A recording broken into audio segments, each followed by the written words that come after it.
Harlan Meekes left one caulk boot in the bunkhouse doorway the night we ran out of the Tillamook. Left side, laced to the top, the way he always laced them because his left ankle had been broken twice and needed the support. We did not go back for the boot. We did not go back for anything. That boot sat in the doorway of a bunkhouse that the company never sent another crew into, and whether it is still there now, 40 years on, I could not tell you. The bunkhouse may have rotted down by this point.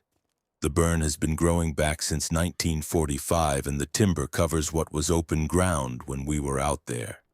But I can tell you the boot was there when we left, because I was the last man out of that camp and I saw it in the doorway. And I saw Harlan was not wearing it, and I have been carrying the question of where Harlan went for 40 years without a satisfactory answer. I am going to tell you what happened in the Tillamook Burn in September of 1943. I have not told this account in full before. Not to a reporter and not to my family, because there was no context for it that would have served anyone during the years when it might have mattered, and because the men who were there with me made an informal agreement on the logging road out that night, that what we had seen would not leave the truck. That agreement has held longer than most of the marriages in that crew, and I am the last man from that night who is alive to break it. So I am breaking it. Harlan deserves better than a missing persons record in the Tillamook County files that lists his status as unresolved. The Tillamook Burn. If you do not know the name, it refers to a series of fires that burned through the Coast Range of northwestern Oregon starting in 1933. The worst of them burned 350,000 acres in 10 days, which was among the largest timber fires in the recorded history of the Pacific Northwest up to that point. The 1939 fire burned another 190,000 acres of the same ground. By the time our crew went in during the summer of 1943, the burn was a landscape of standing snags. The dead timber left after the fires, gray and stripped and stacked against the sky like a burned-out city, the ridges visible for miles where the old canopy had come down, and the new growth had not yet reached enough height to close off the sight lines. It was not beautiful country, it was not comfortable country, it was a salvage job. The company had contracted to pull the merchantable timber from the snag fields before it rotted beyond use, which in the burn was happening faster than anywhere I had worked because the Coast Range gets 130 inches of rain in a normal year and the burned wood was taking water fast. The job had a clock on it. We moved quickly. The crew was 12 men. I was the faller's foreman, which meant I was responsible for the cutting operations and for the safety of the men doing the felling, limbing, and bucking in whatever section we were working that week. The other foreman was Gus Partridge, who ran the skidder crew, the men on the yarder and the lines pulling the bucked logs down to the landing. Gus and I had worked together for 11 years across 3 different outfits, and I knew him better than I knew most men I would call friends. He was a Swede from the Grays Harbor country, the second generation of his family in the timber trade, and he had a steadiness under pressure that I have tried to describe to people who did not know him and cannot fully account for.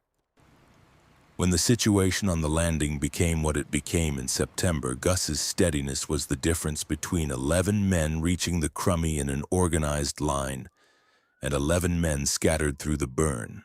I owe him a debt for that which I never paid in full because he died in 1961 on a different job in different country. And I did not know how to pay a debt like that in the years when he was alive. The crew otherwise was a mix of experienced Coast Range men and a few younger hands who were filling spots left by the wartime enlistments. 3 experienced fallers, 2 rigging men, 2 choker setters, a chaser at the landing, a donkey puncher for the yarder engine, and Harlan Meekes, who was nominally a choker setter but who was useful everywhere and who had a quality I have seen in maybe a dozen men in 40 years of timber work. The ability to be exactly where he was needed before anyone knew they needed him there. He was good with a saw and better with the rigging, and he had a sense of humor that kept the mood on a long drive out from town, which in the burn was a significant contribution to crew function. 23 years old, from Astoria, no family to speak of, which is the detail that made the missing persons report easy to file and easy to close. We had been in the burn 6 weeks when the September incident happened. 6 weeks is long enough to know a piece of ground well, and we knew that section of the burn well by that point. The ridge lines, the drainage patterns, the snag fields that were stable and the ones with widowmaker potential, the creek that ran along the south edge of our section that we used for the water supply. We also knew by 6 weeks that the burn had things living in it that I had not seen in 30 years of Northwest timber work. The first signs came in week 2. I want to give you the signs in order because the order matters for understanding what we were walking into by week 6. And because the gruff old timber worker version of this account that I have been rehearsing in my head for 40 years tends to skip the early material and start at the night everything broke, which does not give you the full picture. Week 2. Tracks in the mud alongside the Water Creek south edge. One of the choker setters found them on a Monday morning and brought Gus and me down to look. Large. The foot was plantigrade, 5-toed, the stride running somewhere around 55 to 60 inches measured heel to heel. Dogman tracks. I had heard of them before that morning. There was a timber worker from the Cascades outfits in the 1920s who had given an account that circulated among the older men of the trade, and I had a version of that account second or third hand through Gus, who had it from a faller who had worked the Cascades crest country in 1928. I had filed the account as a story men tell on long logging road drives, the kind of story that passes time without requiring belief. Standing over those tracks on a Monday morning in week 2 of the Tillamook job, I did not file it that way anymore. We found tracks on 4 separate mornings in week 2, always along the creek, always the same size and the same approximate stride. Gus took the position that it was a single animal working the drainage. I took the position that it was at least 2 based on a slight variation in foot width between the sets we found on the 2nd and 4th mornings. We agreed not to raise it with the full crew because 6 weeks was a long time to spend in uncomfortable country, and there was no productive use for the information at that point. That was a decision I have reconsidered many times since. Week 3. Harlan found a tree, not a falling tree, a standing snag approximately 60 feet, dead cedar, that had been marked on the south side at a height of about 14 feet. Marked with claw scratches. 4 channels, roughly parallel, running down the bark from 14 feet to about 9 feet. The channel spread was 8 inches across the outermost marks. I have measured bare marking scratches on timber in the Cascades and the Coast Range, and a black bear's front claw spread runs 4 to 4.5 inches at most on a large boar. 8 inches is not a bear. It was consistent with the claw spread of a dogman at full extension, which I had in my reference from the Cascades account Gus had passed along. I noted that in my field book alongside the measurements and did not say it aloud. Gus looked at the marks for a long time and did not say anything either. We had arrived at the same place by different routes and neither of us needed to confirm it. Week 4 and week 5 were quiet in a way that I now understand differently than I understood it at the time. No new track sets, no new tree marks. The snag falling proceeded on schedule. The yarder was pulling clean. We were ahead of the rot clock, and the foreman from the company who came out midway through week 5 was pleased with the progress. The crew's mood was good. Harlan had gotten a letter from a woman in Astoria that put a specific expression on his face for about 3 days. The kind of expression that men his age wear when something in their personal life has resolved itself favorably. And even Gus, who was not a man who commented on other men's private business, said something dry and accurate about it that made the chaser laugh for a solid minute at the dinner table. I told the company foreman nothing about the tracks or the tree. I do not have a fully satisfying account of why I did not, except that telling him would have produced one of two outcomes. He would have dismissed it and nothing would have changed, or he would have pulled the crew and we would have lost the contract. And neither outcome seemed to serve the situation as I understood it at that point. What I understood at that point was insufficient, which is the core of what I have been sitting with for 40 years. Week 6. The incident happened on a Thursday in the third week of September, which puts the date at approximately September 16th or 17th. I cannot be precise because my field book from that job was left in the camp along with everything else we did not grab in the exit, and I have been working from memory for 4 decades. The crew was working a snag field on the upper section of the ridge, a north-facing slope with a dense concentration of standing dead timber that had been producing well all week.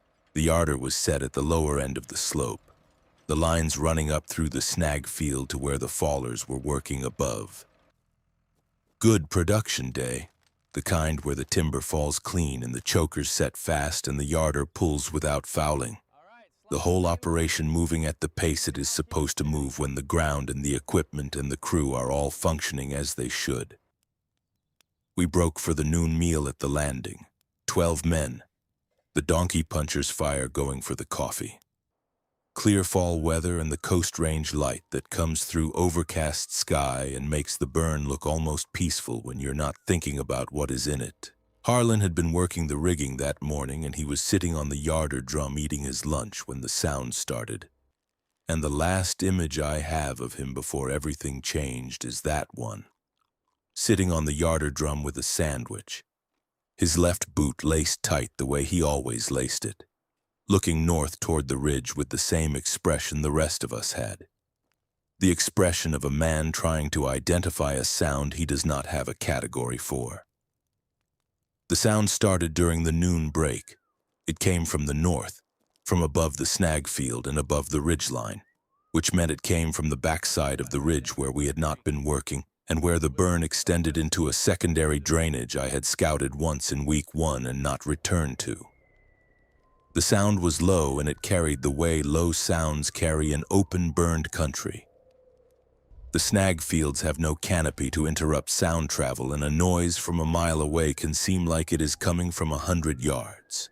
At first pass, several of the men took it for wind moving through the snags, which produces a specific low moan that you get used to in the burn when the coastal air comes over the ridge.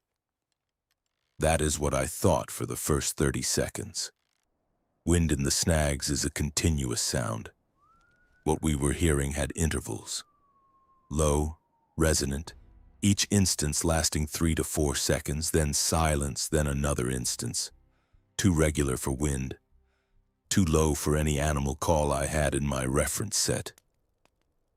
I was trying to place it when Gus caught my eye across the fire, and the look he gave me told me he was doing the same calculation and arriving at the same absence of answer. Then the dogmen came through the snag field. There were 3 of them. They came down the north-facing slope from above the ridgeline, through the standing snags at a dead run, the direction of travel taking them through the upper section of the snag field and then across the lower section toward the creek drainage to the south, running flat out. Not the loping run of an animal covering ground, the driven run of dogmen that were not choosing to run, that were running because whatever was behind them left no other option. I saw them clearly against the gray snag field backdrop for perhaps 8 seconds as they crossed. Upright, dark, the canine heads forward, the stride covering ground at a pace I had no reference for, the height visible against the snags as something between 7 and 9 feet. 3 dogmen running south through the Tillamook Burn at midday as if the ridge behind them was on fire. I have seen horses run from a barn fire. I have seen a deer herd scatter from a predator in the open. The dogmen running through that snag field had the same quality, not panic, which is a chaotic thing, but flight, which is a directional thing. They had somewhere to be that was not here. None of the 12 men at the landing said anything for several seconds. Then one of the choker setters said the Lord's name, not as a curse, the way a man says it when he has run out of other words for what he is looking at. The sound from the north had stopped when the dogmen came into view. It resumed approximately 20 seconds after the last of them cleared the snag field and disappeared into the creek drainage. Same interval, same register, but louder or closer. One of those two. I could not tell which in the moment, and I am not certain now which it was. Gus said quietly and without urgency that he thought we should move toward the vehicles. The vehicles were the crummy and the flatbed parked on the landing road a quarter-mile south in the direction the dogman had run. He said it the way you say a thing you have decided is true before you have finished deciding it, and I understood the tone and I agreed with it. Getting 12 men moving quietly and in the same direction without the move turning into a rout requires a specific kind of authority that Gus had more naturally than I did, and he used it. He spoke to each man individually low, the message being that we were moving to the vehicles now and doing so without running and without noise, and that the yarder and the lines and the rest of the equipment would be dealt with in the morning. The men moved. They moved in the way men move when they have seen what we had seen and have been given a clear direction by someone they trust. And I fell in at the back of the group because the back of the group is where the foreman belongs when the group is moving under pressure. We were 70 yards from the vehicles, strung out along the landing road in a loose line with Gus at the front and me at the rear.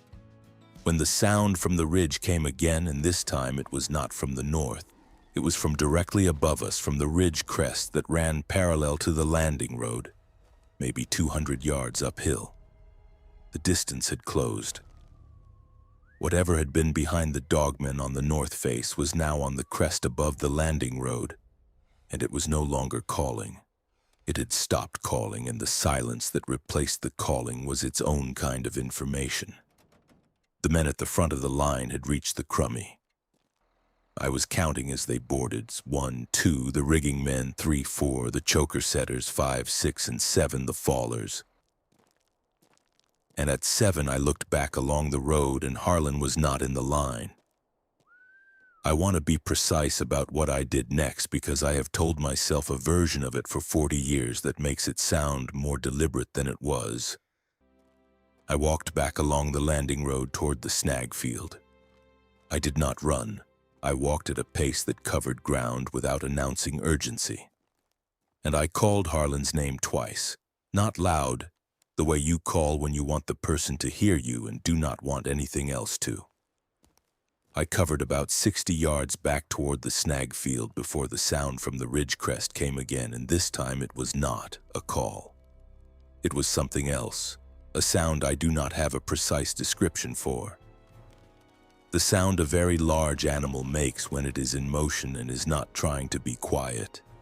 A sound with mass and direction to it coming down the slope above me in the dark timber at the ridge crest. I stopped. I stood on the landing road and I looked up the slope and in the tree line at the crest, in the shadows between the snags. I saw it. Briefly. The snags gave enough of a sight line that I had it for 2 or 3 seconds before the timber closed the angle. A shape moving through the standing dead timber at the crest, coming down the north face toward the landing road, moving through the snags the way large animals move through timber. Not around the obstacles, but through them, the smaller standing dead giving way. The sound of it audible even at 200 yards as a low percussion of impact and movement. The size of it against the snags. I have tried to put a number to this for 40 years and I keep arriving at the same problem, which is that numbers suggest precision, and what I have is impression, not measurement.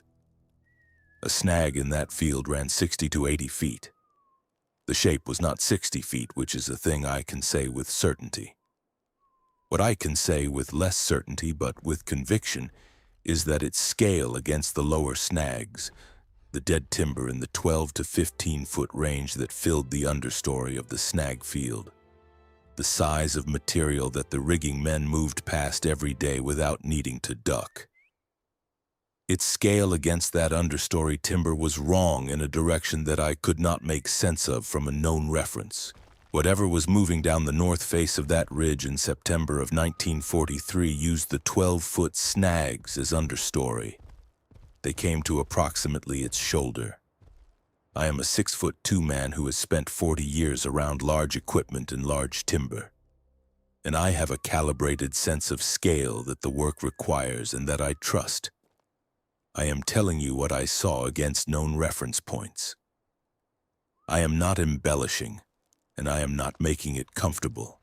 Dark and large and moving with a purpose I did not want to be the object of, and I was standing alone on a logging road 60 yards from where I had last seen Harlan, and the gap between me and the crummy was 200 yards of open road. I walked back to the crummy, fast. I did not run. I have told myself for 40 years that I did not run, and it is true in the technical sense. My feet were moving at a pace that kept contact with the ground at all times. But it was not what I would call a walk in any honest accounting. I got to the crummy and Gus had the engine running, and I got in and he pulled out before the door was fully closed. 11 men in the crummy. Nobody asked about the 12th for the first 10 minutes of the drive, which is itself an accounting of what state we were in. Then one of the fallers said Harlan's name and the crummy went quiet. Gus kept driving. I told the faller that Harlan had not been on the road when I went back. That was all I said. We drove the rest of the logging road out in silence that none of the 11 surviving men from that crew broke in any meaningful way for the remainder of the night. The company sent 2 men in the next morning to retrieve the yarder and the equipment. They found the camp intact, the yarder on the landing, the lines still rigged. They found no sign of Harlan. The company filed the missing persons report with Tillamook County, which listed his last known location as the salvage camp and his status as missing, presumed lost in the terrain. The terrain explanation was easy to accept for people who had not been on the landing road the previous evening. The burn had rough country, and men had been lost in it before. And a single man working timber who did not come back was not an unusual event in a decade when the industry's safety record was what it was. I gave a statement to the county. I said Harlan had been present at the noon break and had not been present when the crew departed. I said I had not seen what happened to him. Both of those things are technically true. I did not say what I had seen on the ridge crest, or what had come through the snag field at midday. Gus gave a similar statement. The other men gave similar statements. The informal agreement made on the crummy ride out held through the official inquiry and held afterward. The case was closed without resolution in 1944. Harlan Meekes, from Astoria, 23 years old in September 1943. He had a way of being useful before you knew you needed him.